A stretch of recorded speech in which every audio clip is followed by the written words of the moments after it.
Okay, so in Premiere Pro, the window that opens up with the little dialog to open a project or make a new project, we're going to make a new one, new project. And in here, probably very important for you on your own computers, or even on these ones as well, make sure you know where you're saving the project in, because it's going to, besides creating just the project's file, it'll also make folders for preview files and so on, if you set your scratch disks to the same place. So, make sure it's in a place you know where it is, and it's not on your desktop, because it's just going to create a bunch of, not a bunch, but like 3 folders that you probably don't need on your desktop. So it's a good strategy for data management and, I guess, mess management. You can name it whatever you want. And again, where you want to create it, I'm just going to throw it into the scratch on this computer. It does not really matter. Click OK. And the next dialog that's going to come up is your sequence settings. And again, this is not the only sequence that you're going to create in Premiere. This is just your first one to start you off. And you have a bunch of different presets here, but the most useful way, or I guess the one that I use the most anyways, is you just go into settings, and then you select custom. On Windows, it's called desktop. It's a different name, but you click custom, and here you can just create all of the settings yourself. So I'm gonna make it 24 frames per second for my time base. I'm gonna make it 1920 by 1080p. Let me open the door for someone. Just me. Oh, hiya. Yeah, I had a couple more lighting to pass back. Somehow, Jill, I missed your. Here's your lighting. There you go. Share. And then Zema, Rachel, and Amber. Okay, there you go. Okay. Master Mark's back. Sorry to interrupt. No worries. So our frame size is going to be 1920 by 1080, and you see right here that your aspect ratio shows 160 to 99, and we want 16 by 9. So what we're going to do is change our pixel aspect ratio to be square pixels, 1. And this is what comes out of your DSLR. Alright, so if you're shooting DSLR 1080p, you're most likely going to end up with 24 FPS, 1920 by 1080, 16 by 9, square pixels. Yeah. Is there any way you can zoom in?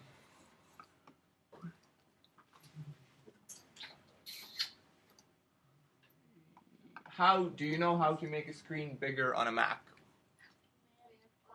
No. Wrong. I tried that. It doesn't work.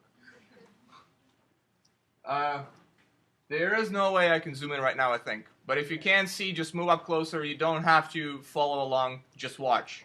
If you guys are okay, kind of see where I am around where, and you see what I'm talking about on your screen, and you can follow along, go ahead. But again, this is going to be online, right? So if you missed something, you can come back online. It's a high-quality recording. You'll be able to see it. So, I'm making my settings 1920 by 1080. You can make a new sequence later on. This is not the only sequence you're going to be working in. I'm going to leave my audio as it is, 48,000 hertz, that's fine. In the fields right here, I want to make it progressive scan, no fields, progressive. So that's going to be my 1080p for progressive. 24 FPS timecode, that's simply the timeline that you see. Can you guys see back there now with these folks here? If you can just like spread out a bit so that the middle is clear. That's good. All right. So you'll probably want to keep a 24 FPS timecode if you're editing a 24 FPS video. If you have a 30 FPS video, change it to 30 FPS. You do not want feet, most likely, because you're not editing like real footage, right? And what this means is just how it's going to display on the timeline. And I'm going to show you to you guys once we actually see the timeline. So we're going to leave it in 24 FPS. We're going to leave the audio as it is. And for preview file formats, I guess I can leave it at this, but I can also change it to H.264, so like QuickTime Desktop, and then H.264. And then this is just your video previews in which codec is gonna render them out in like your temporary folder. Doesn't affect what you render it at the end, right? Your final media render is unrelated to this. All right, and you can call your sequence something. I'm just gonna leave a sequence at 1. Click OK. It opens in Premiere. Now, this view that I have right now might be different from what you have. It's because I switched mine to editing CS 5.5. So if you don't see exactly the same window that I do, go to Window, Workspace, Editing CS 5.5. And I'm switching to it because your notes are in this format, and I'm also more used to it, and it makes much more sense to me because you get more real estate for your timeline. Because in the original editing for CS6, it all kind of gets really weird. And I don't like it. Your media library is down here. Your effects are in the media library tab. It's all kind of squished together. Don't like. Workspace, CS 5.5. This is a traditional view. And I'm assuming that's why they kept it there. It's because a lot of people were probably not happy with what the new workspace looked like. Obviously, you can customize it to be your own workspace and save it, but we're going to work in preset, default. All right, so to import the files into Premiere, you're just going to select the folder. I got a bunch of crap there because I tried to transcode stuff. I'm going to select my MP4 files right there. So you shouldn't have all that other stuff. You should just have the 3 files in your editing assets. Click and drag into your library. So where your sequence is. And there they appear in the library. So yeah, this is your your project library video. This window right here has your source clips and your effect controls. Those are the 2 main tabs you're going to use in this window. Audio mixer, not so much. Metadata, sometimes if you need to check, the frame rate on the particular clip or whatever.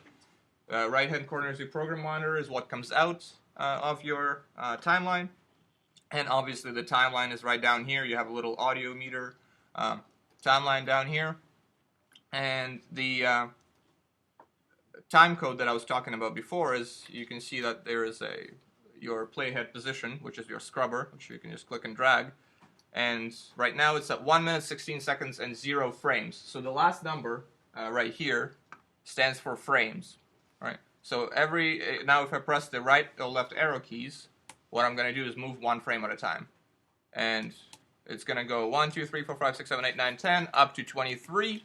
And then once we hit the next arrow after 23, we're going to go to 17 seconds. Because we are in 24 frames per second time frame. If we set it to 30 frames per second, we would have seen 23, 24, 25, up to 29, and then it would have switched to the next second. So important to keep your timeline view the same as your actual footage, because you don't want the mismatch to happen.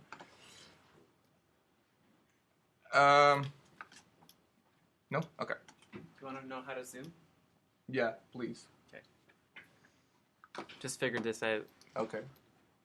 System preferences. Oh my god. Okay. Okay. And then you commands. do Alt Command plus minus. Okay. And All you right. can move it around. Look into that. Enjoy. Oh god. Alright. Well, I'm gonna zoom out for now, but I will zoom in on the parts. Just raise your hand and say zoom, or just yell zoom, and I'll zoom. Yeah, okay. Where was I? Yeah, so importing things into the timeline. There's 2 ways to put your clips into the timeline. The first one is simple and intuitive, click and drag. So I'm going to grab my video of a cat, click, and drag it into the timeline. And you can see that there is 3 different video tracks, which you can think of as layers in Photoshop, and also audio tracks, and my video and audio are linked together, so they're going to be following each other into those tracks. I can just drop it there, and what I have now, if I go and scrub over it, I'm going to start seeing the image in my output. That's my cat. And once I go off the clip, you see that the image goes away because my output here is blank, right? I'm not scrubbing over any footage. To kind of zoom in on the timeline, think of it as zooming in Photoshop. There's this little bar right down here. So if I drag it this way, I'm zooming in, right? So I'm not making the actual clip longer. You can see that it's getting longer, but I'm not making the clip longer. You can see that the actual timeline grows with it, right? So there I'm getting every 2 seconds now. There's my every 5-second marks, and so on, right? So I'm going to make the timeline a bit bigger so you can see what I'm doing. And there you go. And you can, again, do the same in the other direction, right? So you can actually see your full film at one time. Alright, so that was the first way of moving things onto your timeline. The other way of doing it is by doing it through your source monitor. And for that, you want to, so I'm actually going to grab this green screen footage, and I'm going to double click on it. And what it does, it opens it in your source preview. And here, what you can do is, you can also scrub through it with this little scrubber down here. You guys see that? This scrubber here, you can scrub through it. And what you can do is, if you can basically kind of edit before you even drop it into the timeline. You can set your in and out points of where you want the video to start and end when you drop it in. So let's say I wanted to start over here when I'm like touching my head almost, and to make an in point, you can just press this little mark in button right there. Mark in. And you see that now all of that is kind of gray. This is blue. That means this, all of that information will be dropped into the timeline once I press the drop button. But I don't want the whole clip now. I just want, let's say, up to this part. So I'm going to also set an out point. And the shortcuts for those are I for in and O for out. Simple enough. So now you see that the area in blue here is trimmed, and that will be the part that drops into the timeline. I'm going to zoom out a bit. Now there's two ways of dropping it into the timeline from the source editor, and that is, those two commands are really important. It's really important that you guys know the difference between them. So you have insert, which is this button here, and overwrite. There are two right beside each other. And what they will do is, so if you press insert, what's going to happen is it's going to make a cut at the scrubber. So it's going to insert at the position of the scrubber. So you go to, let's say I want to put it right here. I'm going to insert it. And what it does, it makes a cut, and then it inserts that video, and then it continues the previous video from where the cut was made, right? So it splits that video in half, and it leaves it intact. It's kind of like if you were working with actual film, right, and you cut a piece of film, and then you inserted another section of another video into it, and the one piece of original film ends on where you cut, and it continues exactly where you cut, right? So it's not going to overwrite any of that info.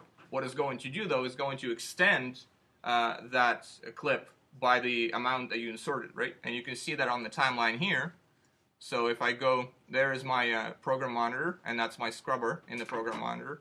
So if I go to the end of the video, and I snap, and in order to snap, right now you see it's not snapping, I'm going to hold down Shift, and that activates snapping to edges or whatnot. It will snap to cuts, it will snap to edge of a video, whatever, holding down Shift.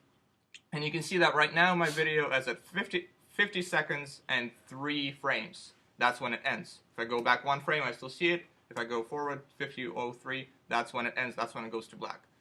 So if I go back now and insert the video, insert the other clip in here, you saw it visually, it extended, but it also gets confirmed by the end of the timeline.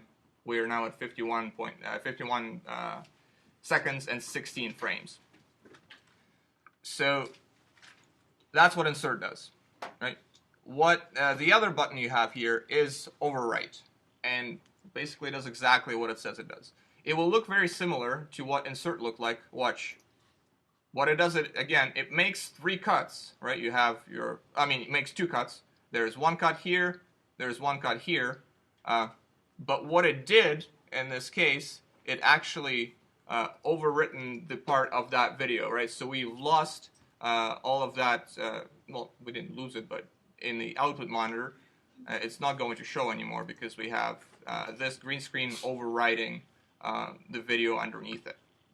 And our video is still at 50 minutes and 3 seconds. So it did not extend the timeline, it replaced the video underneath. These 2 tools are, the main tools you're going to use when you're importing things into Premiere. And by default, you have, so again, if I'm going to try to grab this video from my library now and drop it into here, and I can drop it in between. So what it's going to do by default, it's actually going to overwrite. Alright? Because my timeline is not extended. So if you want to insert through clicking and dragging, if you don't want to bring it into the source monitor, you just have to hold down Control on a PC or Command on a Mac, and then you see that that line comes up with kind of arrows that show that it's going to move things over for you. So if you hold down Command, it will now insert. Sorry, did I say insert the first time? The first time it actually overwrites. So by default, it's overwrites, and default, if I don't hold down Command, it overwrites. And if I hold down Command when I'm clicking and dragging, then it's going to insert. All right. Oh yeah, I'm actually going to drop it back in there for now. All right, and I don't want to overwrite. I'm going to insert. All right. To move clips around, simply click and drag. That's it, right? So you can make a gap in between them and insert something else in there. To trim them, it's all kind of intuitive. They all come up in context, so just go over to the edge and you'll see the arrow. You can trim the end of it, you can trim the beginning of it, you can extend it back out. Now, what's interesting with this is that when you're extending it like that, so I made a cut at a certain point here, right, which is when the cat is looking up. But if I move it over here now and try to extend it that way, it will let me, because there is still footage there. Even though I made a cut, it doesn't actually cut the actual clip, so I can still extend it more this way. And what it means is I'm basically making a copy of what was here before, right? So be careful with that when you're editing. Also, take advantage of that, because you can use that to extend clips if you cut too much in the beginning. Like, let's say you wanted to actually include this part, so you can just go ahead and go back to it. You can, however, go past the clip start, right? So if I'm actually going all the way to the beginning of the clip, that's where it ends for me. That was the first frame of the initial source clip, and you can go anywhere past that. Alright, I'm just going to zoom out a bit here. Stop playing. So spacebar is play. That's kind of important, forgot to mention. I'm going to zoom out a bit. Alright, so we got that. That's pretty simple. Yeah, all of the tools are here. If you're using your other versions of Premiere, they might be also up there. Most of the time, you're not going to need to actually select a tool. It's all context, right? I barely do. The only tool you might want to select is cut, or they call it razor tool, but the shortcut for it is C, and it's like a little razor blade, and C makes sense for cut, and that's what it does. It makes a cut in your video. So just remember that way, cut is C to cut up your video. And V is your move tool, same as Photoshop. I think here it's called selection tool. Move tool in Photoshop, easier to remember. Alright, and again, all of these are your context ones. Rolling and ripple edit, this is your ripple edit. If you hold down Command, it becomes your rolling edit. All right.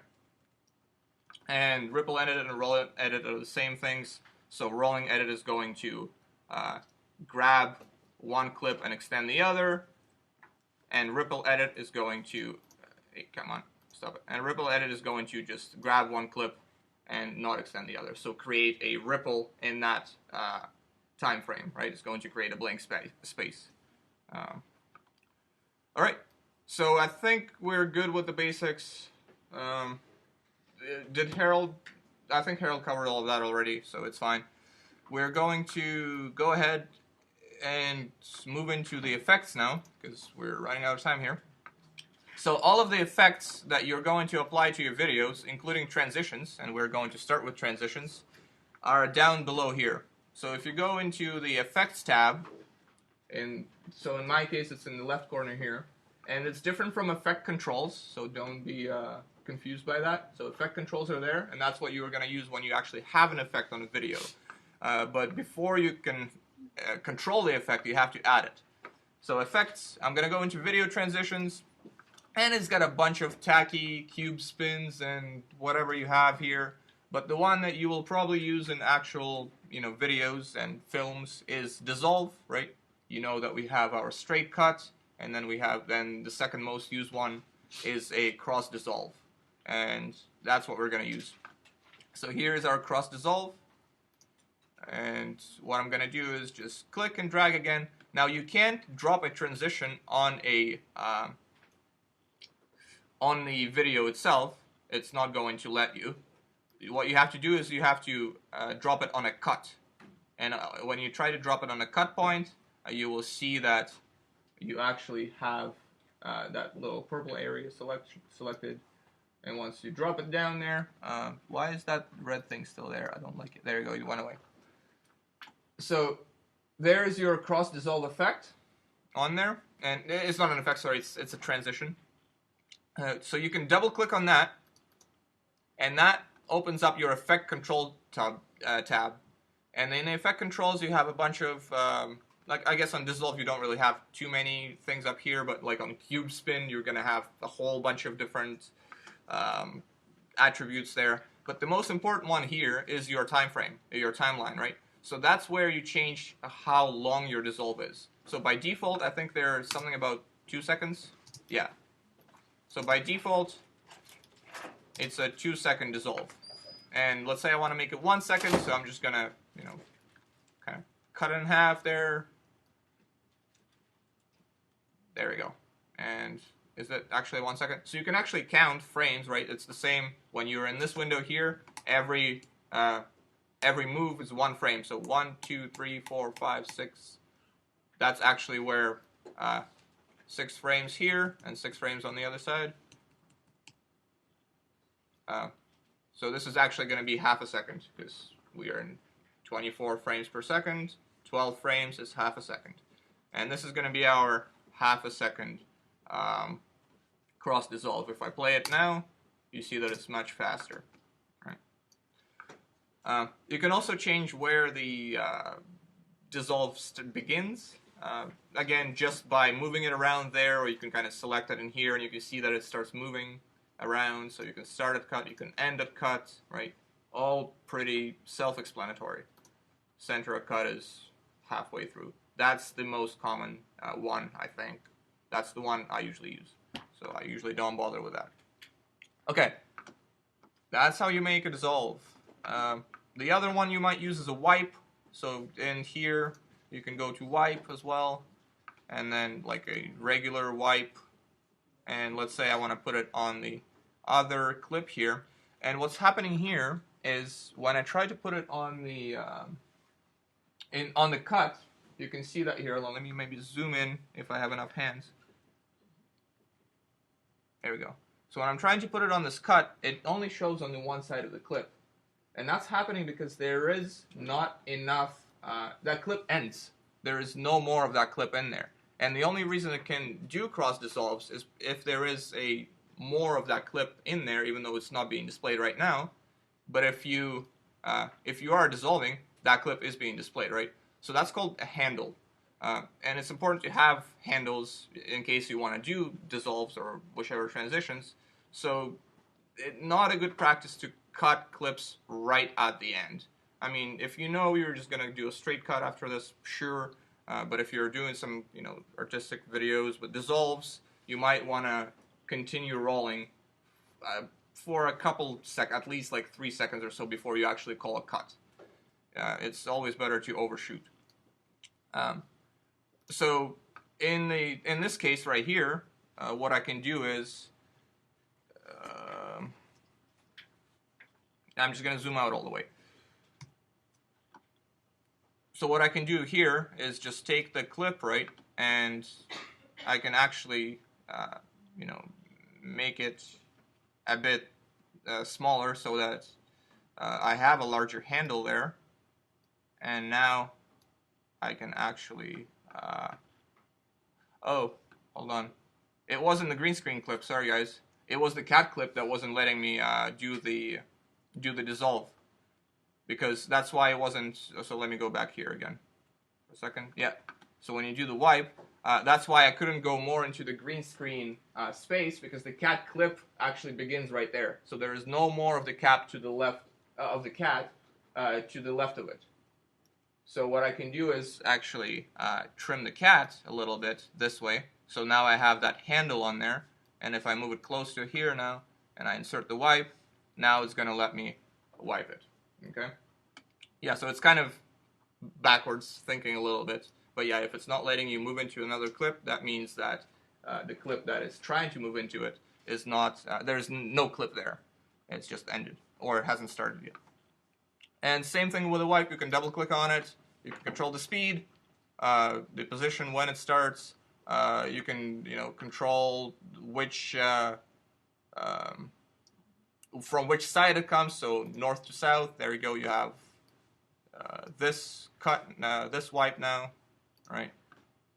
Everything is up here, everything is pretty straightforward. We're not going to go into it. The most important part is the duration right here, and that's kind of an ambiguous one. So that's all you need to know. The rest you can play around with.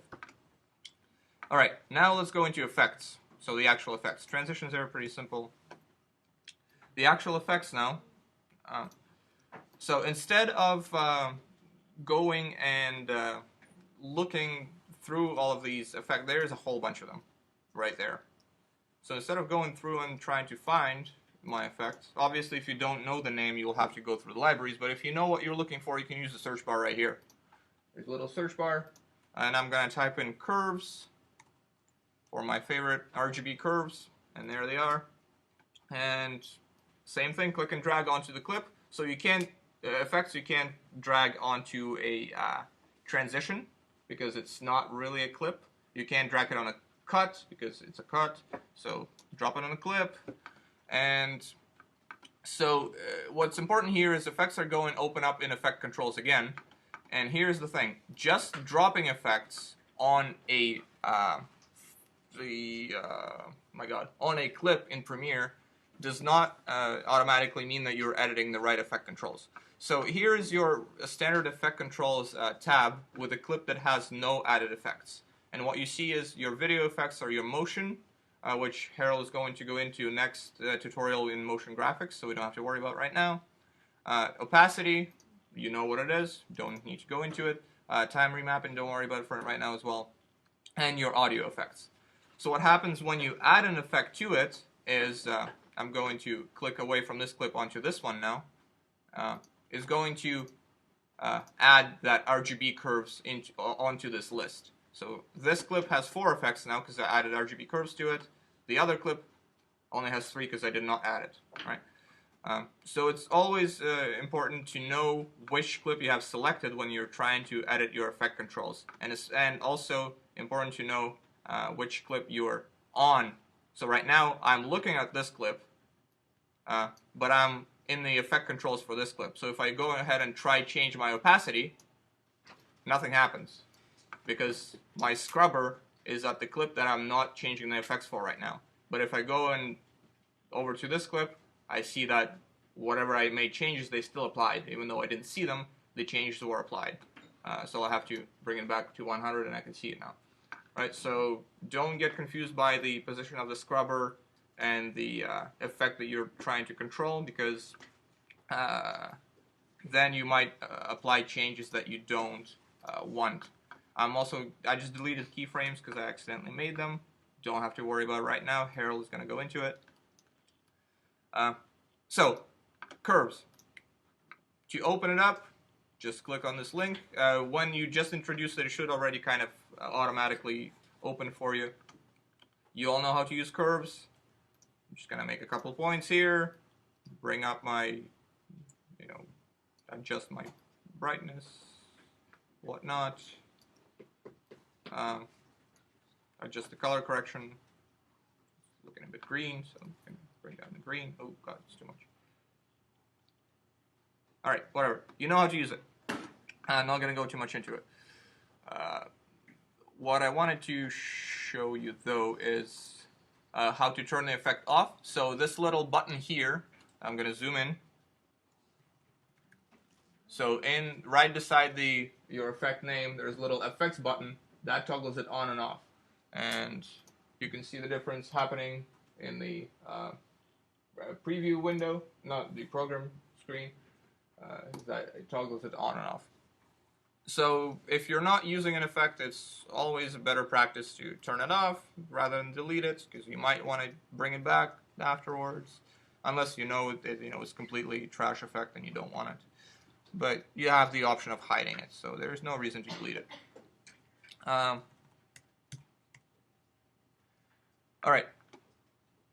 so you can do your color correction in curves. What I was going to show today is this RGB color corrector thing, which is what normally I would use in a real color correction software, an analog of it, but it crashes Premiere here, and that caused all sorts of problems in the previous tutorial, and that's why I'm recording it again. So we're not going to use that to save us all a headache. We're going to use RGB curves for today's color correction. You can also use, so if you actually go into the video effects here, take off the filter, video effects, color correction, there's a whole bunch of them there.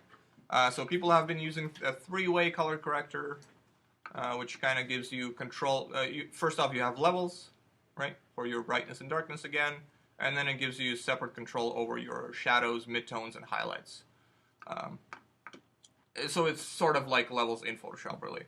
And then you have your fast color corrector as well, which is a really quick tool to just kind of shift the overall color either direction. So you have that going on.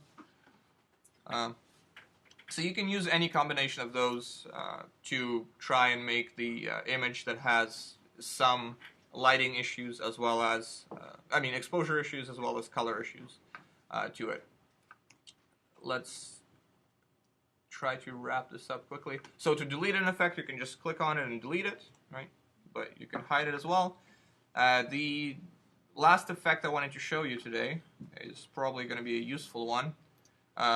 Premiere has actually a pretty decent green screen keying algorithm, and it's called Ultra Key. So if you start typing in Ultra, it's going to come up in keying, and just click again and drag it onto the green screen image that we want to key out. And right now, obviously, you see that it is on its own. It is in the same video track as the as the image that precedes it, which is the cat, and we want it to be on top of it. So to put it on top, again, video tracks are the same things as layers in Photoshop. So just click and drag it above the cat, and there you have it. Alright. My audio didn't drop into audio 1 though, so that was weird. So if that happens, you can always right click on the clip and unlink the audio from video, and that makes them move around separately. So we just can do that. There we go. Anyways, green screen. So there it is. Ultra Key is pretty simple to use. There it is already open in my effects. So again, if I'm in this video, I can't see the Ultra key. If I'm in the right video, there it is, Ultra key. The one thing you want to do first is go into your key color, click this little eyedropper thing. Do you guys see it far away? Should I zoom in? Key color, eyedropper right there. And what you want to do next is just click on the green that you want to sample. And, oh, hang on a second. Why did that not work? Give me a minute.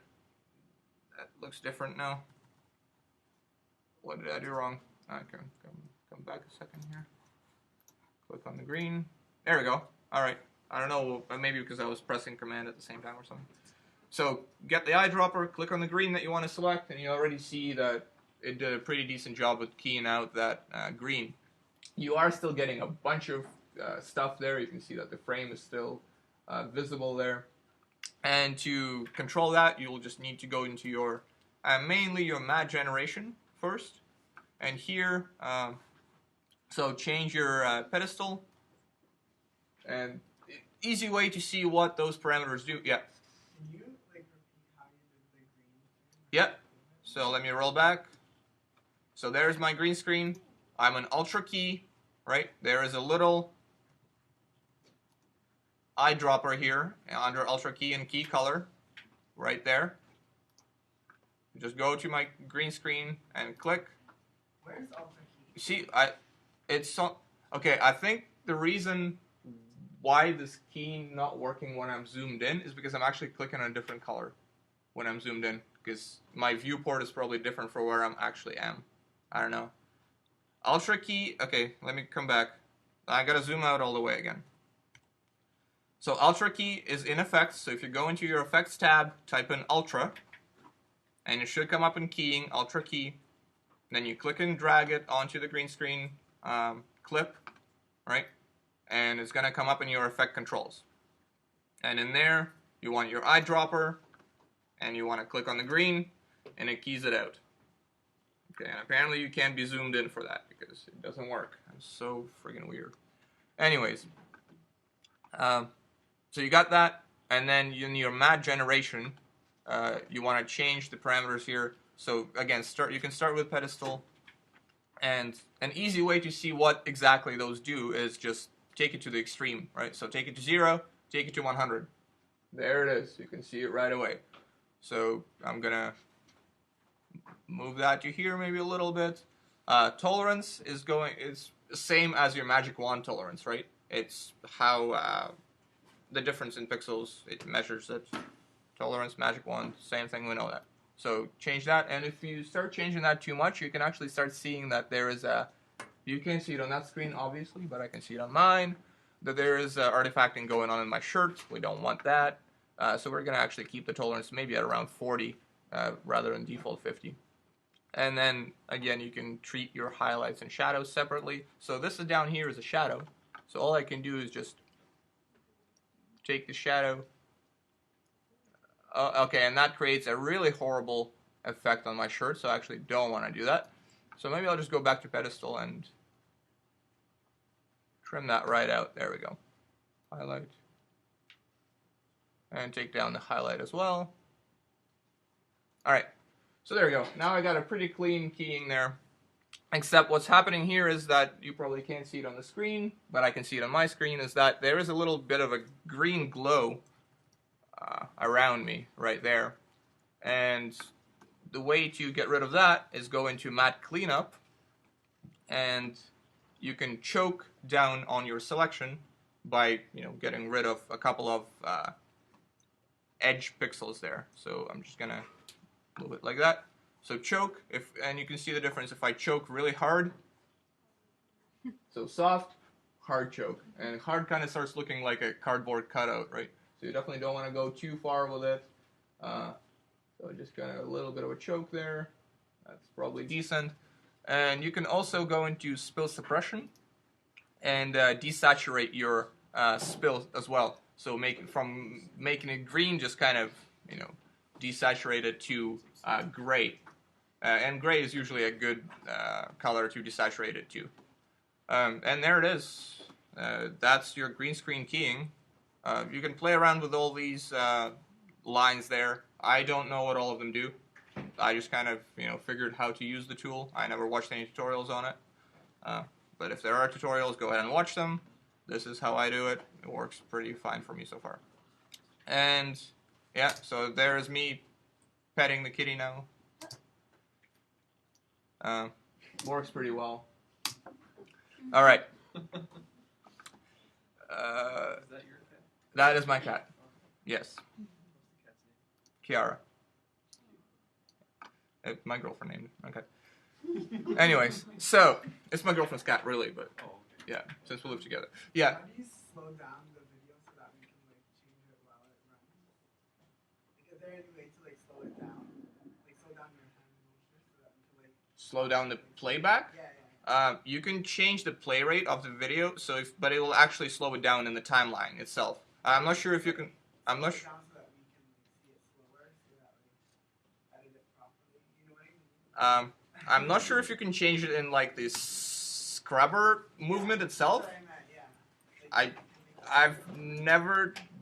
Why would you want to do that? Because like I want to like look at it like as I like edit it, like and then it goes too fast so I don't have time to like look at it. You know what I mean?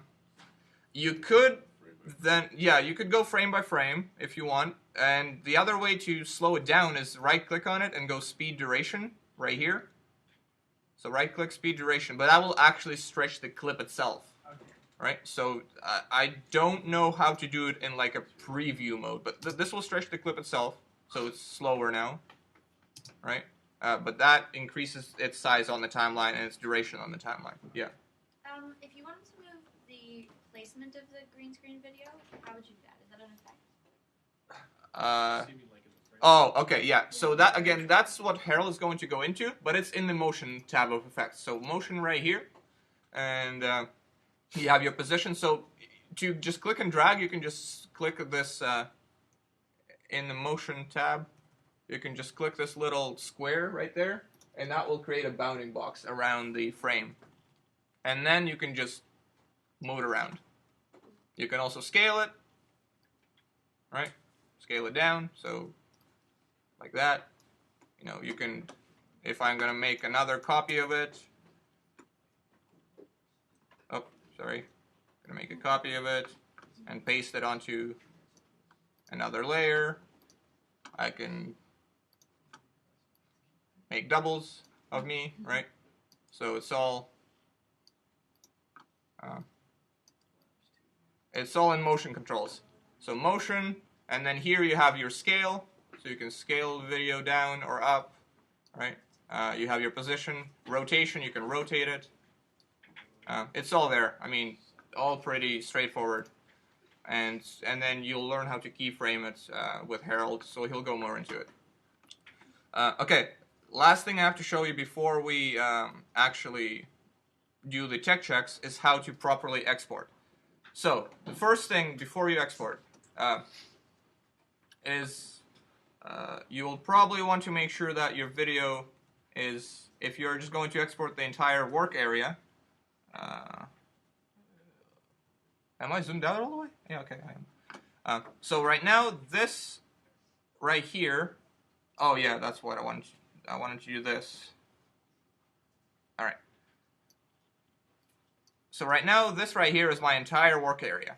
So that means if I go to export my work area, when I export, it's going to put 39 seconds of black before it actually starts exporting the clip. So if you want to export a certain part of the video, all you have to do is just kind of grab that work area, and it even snaps to the beginning right there. So now if I go export work area, it's only going to export this part, right? An easy way of doing it without having to trim it is just to have your video at the beginning of the timeline. Then your work area, oh, that's weird because usually it should automatically snap to where you ended, but it doesn't snap now, so I'm just going to have to move it around. Different Premiere versions have different things. I don't know. Mine snaps in CS5. So now this is going to be the work area that I will be rendering. Okay, so to render, you're going to go to File, Export, Media. And number one common mistake here, pay close attention guys, watch out here. So if you go File, Export, Media, and Media is gray, what you have to do is click on your sequence in the timeline so that it's yellow, and then it will let you export. File, Export, and then your media will be lit up. Also, there is one thing that you have to pay attention here as well. If you don't have your sequence selected, but you have a clip selected here, right? So if you click on a clip and you have, I'm not sure if it's selected right now, usually a yellow box appears in my version of Premiere, but maybe it is. So if you have a clip selected but not the sequence, and you go File, Export, Media, it will still let you export it, right? So make sure you have the right thing selected that you want to export. So I want to export my timeline, my sequence 01, so I'm going to click on that first and then click export. If I didn't pay attention to that and I had my clip selected in my project library, it will just export that clip. So all you're going to do is basically re-encode that clip from your library, and you don't want to do that. Yeah. How did you hold all the pieces and drag them all at once? You can like command click them all together, right? If you hold down command, you can click on multiple things. In the video, like down in the timeline? Oh, sorry. Yeah, that was box select, and again, it's it comes up context. So if you just click and drag, there's your box. It selects everything, and then if you click on them, you can move them around all together. It's not moving for me. It's giving me this like thing with like a red slash on it. Okay, let me pause the recording. I'm gonna check it in a second. Okay, you can just trim your work area. We're gonna export, and I'm gonna come back to you because we gotta start the color correction in 3 minutes. Okay, so important. You're in the right sequence that you want to export. Also, you guys know, did Harold go over how to create a new sequence last time? No? Okay, before we do that, before we export, let's show you how to make a new sequence. So this is kind of like different documents, these sequences, these timelines, it's kind of like different documents in your Photoshop, right? So you can make a new sequence by pressing new item here, and then sequence, right? And again, you're going to come up with the same dialogue. I'm just going to make it whatever right now, I don't care. And there's my sequence 02. And now you see that my timeline is blank now. But that's because I'm in the sequence 02 tab. So if I go back to sequence 01, there it is. All my work is still there. It's just a different document. Sequence 02 is a different document here. And I can do other work in here. Right? Yeah, whatever. I can do other work in this document. Right? So that's how you use it. So make sure if you have multiple sequences, you're exporting the right one. You can also nest sequences inside each other. We'll make sure Harold goes over that. So you can actually, it's kind of like, remember when we edited the smart object in Premiere? It's the same thing. You can make changes in this sequence, and then if you drag and drop the sequence into here, those changes will be reflected in this sequence as well when you make changes in this one. So kind of an easy way to organize things and, you know, not have a bunch of things together, and also to control multiple effects at once, or multiple clips at once. Anyways, that will be went over, Harold will go over that. Exporting.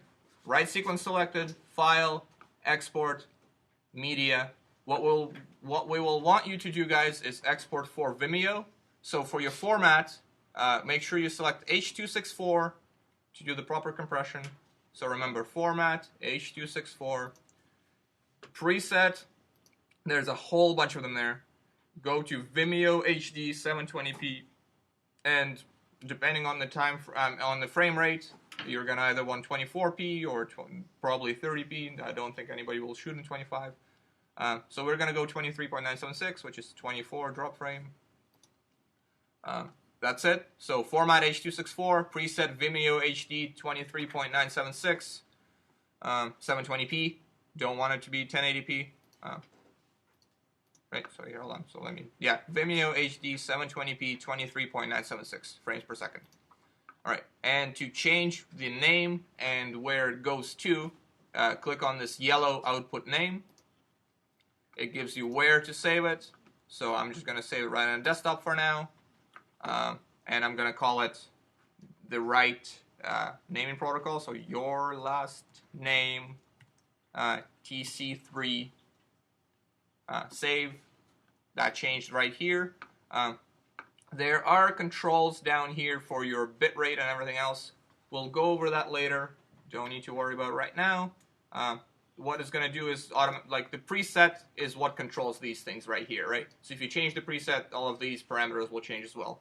So Vimeo HD is the preset we want you guys to use for your submissions. So just make sure you do that. Vimeo HD 720p. Boom, it's all done. Export. Wait a little bit.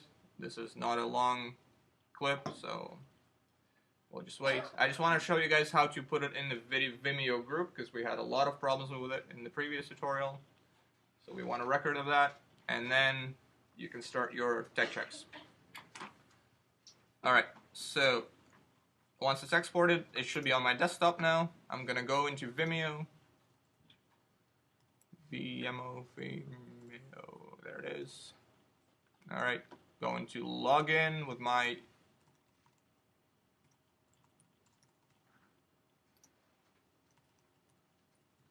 thing. Alright, and what we want to do is go to upload, obviously, and then drag and drop the files. Oh god, I'm just going to choose desktop, your last name TC3 MP4, choose, and then it's going to give me this dialog here, so title will remain the same. To add it to the group, I will want to go edit settings. So it says upload complete. It was pretty fast. It was like 7 megabytes. Edit settings. And then in here you want to go to collections. And you will only see one group. I'm in other groups. So yeah, this one, Multimedia 2B06 Winter 2016. So click that. Save changes. Boom, it's in the group. Alright? You're done. Alright, so that's it. So if you haven't got your Photoshop Tech Check zip folder, go ahead and get it. If you do have it, open it up. All the instructions are in there.